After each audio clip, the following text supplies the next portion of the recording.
Hello, in this video I want to show you how to assign quick settings to control button on MSI MPG monitor.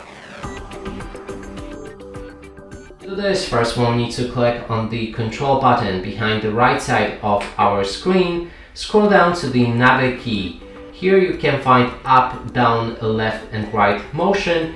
Then you can assign different actions or settings to one of them. So for example, if we go up, I want to enable or disable smart crosshair. And then now when we press up, we will be able to adjust our smart crosshair or disable it. And you can do the rest with left, right and down motion as well. And that's it for this video. Hope you like it. Please consider subscribing to our channel, leave a like and a comment below.